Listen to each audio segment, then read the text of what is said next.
En los confines más olvidados del desierto, donde el sol quemaba la esperanza y el viento solo traía polvo y olvido, vivía un niño que estaba a punto de protagonizar el milagro más extraordinario que jamás había presenciado aquella tierra maldita.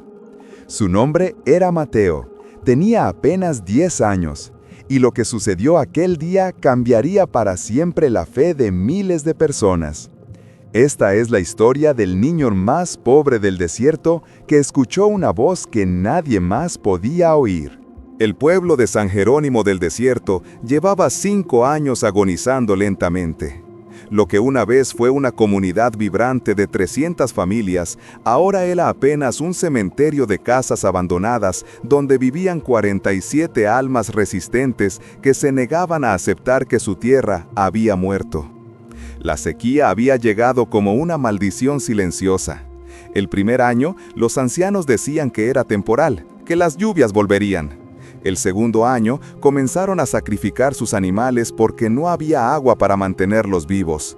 Para el tercer año, el río que había alimentado al pueblo durante generaciones se había convertido en un cementerio de piedras y tierra agrietada. Para el quinto año, cuando esta historia comienza, el pueblo había perdido algo más valioso que el agua. Había perdido la esperanza. Mateo vivía en la casa más pobre del pueblo, más pobre del desierto. Era una choza de adobe con techo de láminas oxidadas que ardían como hornos bajo el sol implacable. Su padre había muerto 3 años atrás, aplastado mientras intentaba cavar un pozo más profundo, buscando agua que nunca encontró. Su cuerpo quedó sepultado en la misma tierra que tanto amaba. Desde entonces, Mateo vivía solo con su madre, Esperanza, una mujer de 32 años que parecía de 60. La tuberculosis le había robado los pulmones y la sequía le había robado las ganas de vivir. Pasaba los días acostada en un catre destartalado, tosiendo sangre en un trapo que Mateo lavaba cada noche en el poco agua que podía conseguir. Cada mañana, antes de que saliera el sol, Mateo se levantaba y comenzaba su peregrinaje diario. Caminar 6 kilómetros hasta el pueblo vecino de Santa María para mendigar agua. Llevaba un balde de plástico roto que había encontrado en la basura, remendado con alambre y pedazos de tela. Sus pies descalzos estaban cubiertos de callos tan gruesos que parecían corteza de árbol. Caminaba por caminos de piedra y espinas bajo un sol que lo castigaba sin piedad. Muchas veces llegaba a Santa María y la gente le cerraba las puertas en la cara. «No tenemos agua ni para nosotros», le decían. «Vuelve a tu pueblo fantasma y déjanos en paz». Pero Mateo nunca dejaba de intentarlo, porque sabía que si no traía agua, su madre no viviría otro día más. Lo que mantenía a Mateo caminando, incluso cuando sus pies sangraban y el hambre le retorcía el estómago, eran las oraciones que su madre le había enseñado antes de que la enfermedad le robara la voz. Dios nunca abandona a sus hijos, le había susurrado Esperanza una noche, con sus manos temblorosas acariciando el cabello sucio de su hijo. Incluso cuando parece que estamos solos, Él está ahí, esperando el momento perfecto para mostrarnos su gracia. Mateo había memorizado cada oración, cada versículo que su madre le enseñó, y mientras caminaba por el desierto, cantaba esas palabras en voz baja, como si fueran un escudo invisible contra la desesperación. Los pocos niños que quedaban en el pueblo se burlaban de él. «Ahí va el loco que habla con Dios», se reían. «Dios ya nos abandonó, idiota. Mira a tu alrededor». Pero Mateo no respondía. Seguía caminando, seguía cantando, seguía creyendo. Don Esteban, el hombre más viejo del pueblo, de 87 años, lo observaba desde el porche de su casa cada vez que el niño pasaba. Una tarde lo llamó. «Muchacho, ven aquí». Mateo se acercó con timidez. Don Esteban tenía fama de ser un hombre amargado, que había perdido a toda su familia en la sequía. «¿Por qué sigues intentando, niño? Tu madre va a morir de todos modos. Este pueblo va a morir. ¿Por qué no te rindes como el resto de nosotros?» Mateo lo miró con esos ojos grandes y profundos, que parecían mucho más viejos que su cuerpo de 10 años. «Porque rendirse es morir antes de estar muerto, don Esteban. Y mientras mi corazón siga latiendo, Voy a seguir creyendo que los milagros existen. El anciano se quedó en silencio, con lágrimas que no derramaba desde hacía años amenazando con salir. Ese niño roto tenía más fe que todos los adultos del pueblo juntos.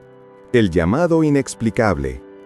Era un martes por la mañana, exactamente 5 años desde que cayó la última gota de lluvia en San Jerónimo. Mateo se despertó antes del amanecer, como siempre, pero esta vez algo era diferente. Sentía una presión extraña en el pecho, como si algo invisible lo estuviera jalando. Su madre estaba peor que nunca. Había pasado la noche tosiendo sangre y su respiración era tan débil que Mateo tuvo que acercar su oído a su boca para confirmar que seguía viva. «Mamá, voy por agua», susurró, aunque no estaba seguro de que ella pudiera oírlo. Pero en lugar de tomar el camino hacia Santa María como hacía siempre, Mateo sintió ese jalón invisible llevándolo en dirección opuesta, hacia el cauce seco del río San Jerónimo. Trató de resistirse. No había agua allí. Hacía 5 años que no había agua allí.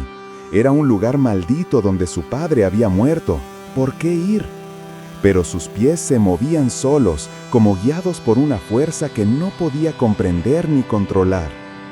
Caminó durante 1 hora bajo el sol naciente que pintaba el desierto de colores dorados y rojos. El silencio era absoluto, roto solo por el crujir de sus pasos sobre la tierra seca y el latido furioso de su corazón. El río de piedras y recuerdos. Cuando llegó al antiguo cauce del río, se detuvo a contemplar la devastación. Donde una vez había corrido agua cristalina que alimentaba campos verdes y árboles frutales, ahora solo había un valle de muerte. Piedras grises agrietadas por el sol, esqueletos de árboles que parecían manos suplicantes alzadas al cielo, y la tierra tan dura que parecía cemento. Mateo recordó los cuentos que su padre le contaba sobre este lugar. «Hijo, este río es sagrado. Nuestros abuelos decían que Dios lo había puesto aquí para cuidar de su pueblo. El agua que corría por aquí era milagrosa, capaz de curar enfermedades y hacer crecer hasta las semillas más dañadas». «¿Y por qué se fue, papá?», había preguntado Mateo cuando tenía 6 años. Su padre lo había mirado con tristeza profunda. «Porque nos olvidamos de agradecer, hijo. Nos olvidamos de que los milagros deben ser honrados. Y cuando dejas de agradecer, los milagros se van a buscar corazones más humildes». Ahora, parado en medio de aquel cementerio de agua, Mateo cayó de rodillas. Las piedras calientes le quemaban la piel, pero no le importaba. Cerró los ojos y comenzó a orar con una intensidad que nunca había sentido antes. «Dios, sé que no soy nadie. Solo soy un niño pobre que no sabe leer ni escribir. Mi ropa está rota, mis pies sangran y mi mamá se está muriendo. Pero si todavía escuchas las oraciones de los niños olvidados, por favor, devuélvenos el agua. No por mí, sino por mi madre. Ella es buena, no merece morir así». Las lágrimas corrían por sus mejillas sucias, dejando líneas limpias en su rostro cubierto de polvo. «Y si tiene que morir alguien para que vuelva el agua, que sea yo. Toma mi vida, pero salva a mi madre». El momento imposible. El viento se detuvo completamente. De pronto, el desierto entero pareció contener la respiración. El silencio era tan profundo que Mateo podía escuchar el latido de su propio corazón. Y entonces la escuchó. Era una voz profunda pero suave. No venía del cielo ni de ninguna dirección específica. Parecía brotar desde dentro de la tierra misma, o quizás desde dentro de su propio pecho. No era una voz que se escuchara con los oídos, sino con el alma. «Cava aquí». Mateo abrió los ojos de golpe, mirando a su alrededor con terror y asombro. No había nadie, estaba completamente solo en medio del desierto. «¿Quién anda ahí?», gritó con voz temblorosa. «Cava aquí, hijo mío, donde están tus rodillas». Esta vez la voz era inconfundible, y aunque debería haberlo aterrorizado, en lugar de miedo, Mateo sintió una paz inexplicable que le llenó todo el cuerpo. Con las manos temblorosas comenzó a cavar. La tierra estaba tan dura que sus dedos pequeños apenas podían arañar la superficie. Se rompió 3 uñas en los primeros minutos y la sangre comenzó a mezclarse con la tierra seca. Pero no se detuvo. Sigue cavando, Mateo. La fe sin obra es fe muerta. Muéstrame que crees. Cavó hasta que sus manos quedaron en carne viva. Cavó hasta que el sol del mediodía lo golpeó como un martillo de fuego. Cavó hasta que el sudor y las lágrimas y la sangre se mezclaron en un barro rojo que manchaba la tierra sagrada. Los minutos se convirtieron en horas. Su cuerpo gritaba que parara, que era inútil, que estaba enloqueciendo bajo el sol. Pero algo más fuerte que el dolor lo mantenía cavando. El primer milagro. Cuando había cavado casi 1 metro de profundidad, sus dedos tocaron algo diferente. La tierra cambió de textura, volviéndose más suave, más oscura, y entonces sintió humedad. Se quedó paralizado, sin atreverse ni a respirar. Lentamente retiró más tierra con cuidado, como si estuviera desenterrando un tesoro frágil. Y ahí, brillando bajo el sol inclemente, apareció la primera gota de agua. Mateo la vio formarse lentamente, brotando desde una grieta en la roca que había quedado expuesta. Una gota, solo una gota, pero era más preciosa que todo el oro del mundo. La tocó con su dedo ensangrentado, y la gota fría contra su piel ardiente le provocó un escalofrío que le recorrió todo el cuerpo. «Gracias», susurró, «gracias, gracias, gracias». Pero el milagro apenas comenzaba. Otra gota apareció, luego otra y otra más. El ritmo se aceleró, las gotas se convirtieron en un hilo delgado. El hilo se convirtió en un chorro pequeño, y el chorro comenzó a crecer. Mateo observaba con los ojos llenos de lágrimas mientras el agua comenzaba a brotar con más fuerza. Era agua cristalina, tan clara que podía ver hasta el fondo del hoyo que había cavado. Y estaba fría, increíblemente fría para venir de las entrañas de un desierto ardiente. Se atrevió a probarla, la llevó a sus labios agrietados y la bebió. Era el agua más dulce, más pura, más milagrosa que jamás había probado en su vida. Sentía como si cada gota que tragaba le diera vida nueva.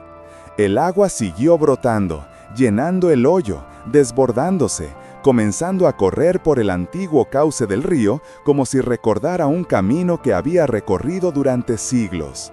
El mensajero del milagro. Mateo llenó su balde roto con el agua milagrosa y corrió hacia el pueblo como nunca había corrido en su vida.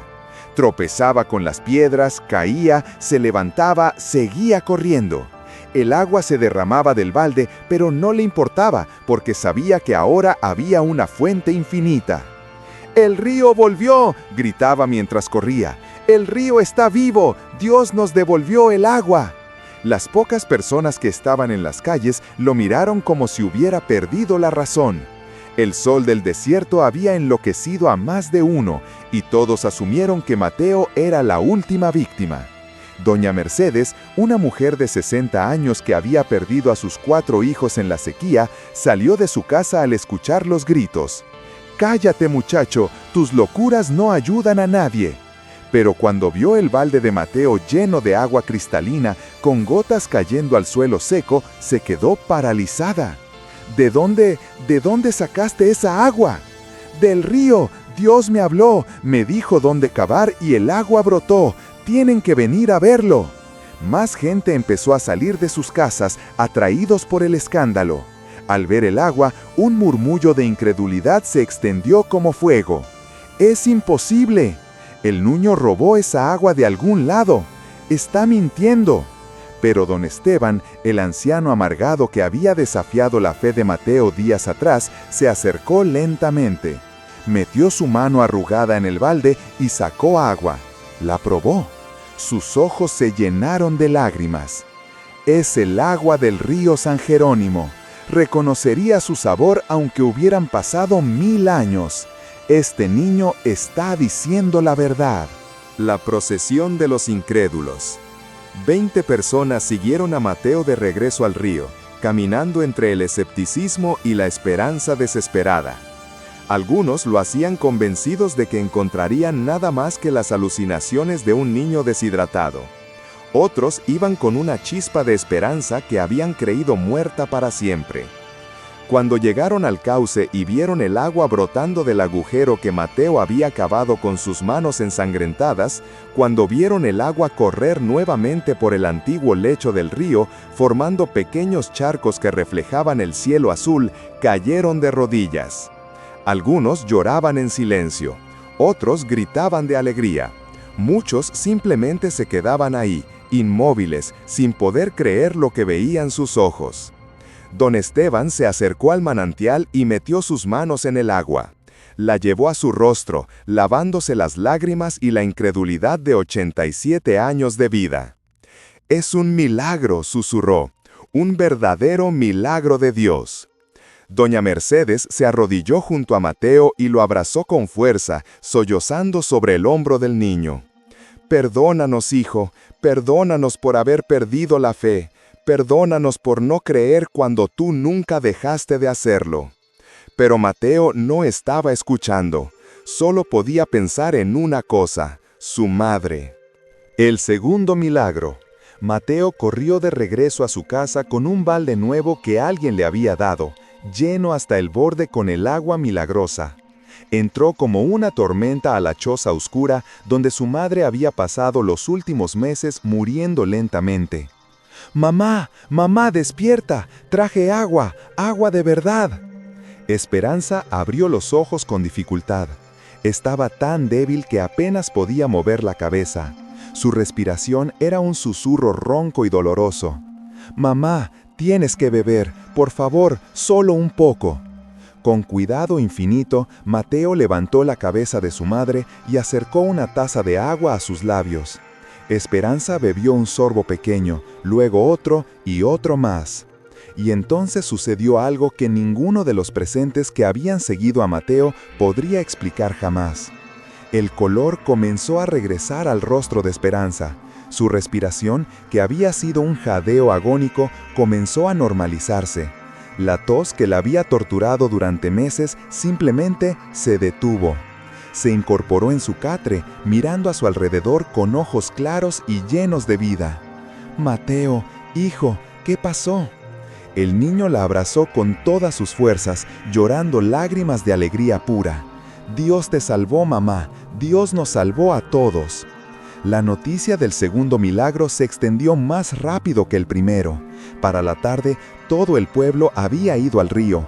Trajeron baldes, ollas, cualquier recipiente que pudiera cargar agua. Y cada persona que bebía del manantial sentía algo diferente. No solo saciaba la sed del cuerpo, sino también la sed del alma. Los enfermos mejoraban, los ancianos sentían fuerzas renovadas, los niños reían por primera vez en años. El renacer de la tierra. En los días siguientes, el agua siguió brotando sin parar. El río que había estado muerto durante 5 años comenzó a fluir nuevamente, llenando su cauce, extendiéndose por el valle, devolviendo la vida a cada centímetro de tierra que tocaba. Los árboles muertos comenzaron a echar brotes verdes. Las semillas que habían estado dormidas en la tierra árida durante años comenzaron a germinar. Los pájaros que habían abandonado la región regresaron, llenando el aire con sus cantos. Y lo más milagroso de todo, 3 días después de que Mateo cavara el primer hoyo, cayó lluvia. Una lluvia suave y constante, que duró toda la noche, empapando la tierra sedienta, llenando cisternas vacías, lavando 5 años de polvo y desesperación. La gente salió de sus casas en medio de la noche para bailar bajo la lluvia, levantando sus rostros al cielo, abriendo sus bocas para beber las gotas benditas directamente de las nubes. La peregrinación. La noticia del milagro de San Jerónimo se extendió por toda la región. Al principio, llegaban curiosos de los pueblos vecinos, escépticos que querían ver con sus propios ojos. Pero cuando probaban el agua del manantial, cuando veían a Esperanza caminar por el pueblo completamente curada de su tuberculosis terminal, cuando observaban cómo la tierra había reverdecido en cuestión de días, se convertían en creyentes. Pronto comenzaron a llegar enfermos de toda la región. Gente con cáncer, con parálisis, con enfermedades que los doctores habían declarado incurables. Venían en burros, en carretas, algunos arrastrándose porque no podían caminar. Y el agua sanaba. No a todos, pero a suficientes como para que el lugar se convirtiera en un santuario de fe. Mateo nunca buscó la atención. Mientras los adultos construían un templo alrededor del manantial y los peregrinos dejaban ofrendas, el niño seguía siendo el mismo. Humilde, silencioso, dedicado a cuidar a su madre y ayudar a su pueblo. Cuando los periodistas llegaron con cámaras y micrófonos preguntándole cómo había encontrado el agua, qué le había dicho exactamente la voz, si se consideraba un santo, Mateo respondía siempre lo mismo: «No soy especial, solo soy un niño que oró cuando nadie más lo hacía. La voz que escuché no era mía para compartir. Era un regalo privado entre Dios y un hijo que necesitaba creer en algo más grande que su dolor». La transformación de San Jerónimo. 5 años después del milagro, San Jerónimo del Desierto se había transformado completamente. Las 47 almas que habían resistido la sequía se habían convertido en 500. Las familias que habían huido regresaron. Los que habían perdido la fe la recuperaron. Se construyó una escuela nueva, donde Mateo fue el primer estudiante en aprender a leer. Ironías de la vida. El niño que había traído el agua ahora aprendía a leer sobre los milagros del pasado, sin saber que él mismo era parte de esa historia sagrada. Se plantaron campos enteros de cultivos que producían más abundantemente que nunca. Los científicos vinieron a estudiar el agua del manantial, confundidos por su composición mineral perfecta, por su temperatura constante, por el hecho de que el flujo nunca disminuía sin importar cuánta agua se sacara. «Es imposible geológicamente», decían los expertos. «Este manantial no debería existir». Pero ahí estaba, fluyendo eternamente, un recordatorio diario de que hay cosas más grandes que la ciencia, más profundas que la razón. El mensaje eterno. Años después, cuando Mateo se convirtió en un hombre de 30 años con su propia familia, sentaba a sus hijos junto al manantial que había descubierto con sus manos de niño y les contaba la historia. «¿De verdad escuchaste la voz de Dios, papá?», le preguntaban con ojos llenos de asombro. Mateo sonreía, tocando el agua que seguía brotando clara y fría. «Escuché algo, mis hijos. Si fue Dios, un ángel o simplemente la voz de la tierra misma clamando por ser liberada, no lo sé con certeza. Lo que sí sé es que aprendí algo ese día que quiero que ustedes nunca olviden». «¿Qué aprendiste, papá?». «Que los milagros no suceden porque seamos perfectos o porque lo merezcamos. Los milagros suceden cuando nuestra fe es más fuerte que nuestra desesperación, cuando seguimos creyendo incluso cuando cada razón lógica nos dice que dejemos de hacerlo. Los milagros suceden cuando un niño pobre con las manos sangrantes decide cavar en el desierto porque una voz le dijo que lo hiciera, aunque todos pensaran que estaba loco. Hoy, el Santuario del Niño Milagroso de San Jerónimo recibe más de 100.000 peregrinos cada año. La historia de Mateo se ha convertido en leyenda, en fe, en esperanza para millones. Pero lo más hermoso de todo es que el manantial sigue brotando, incansable, eterno, un susurro líquido que repite día tras día el mensaje más poderoso del universo. Nunca dejes de creer en los milagros, porque los milagros nunca dejan de creer en ti.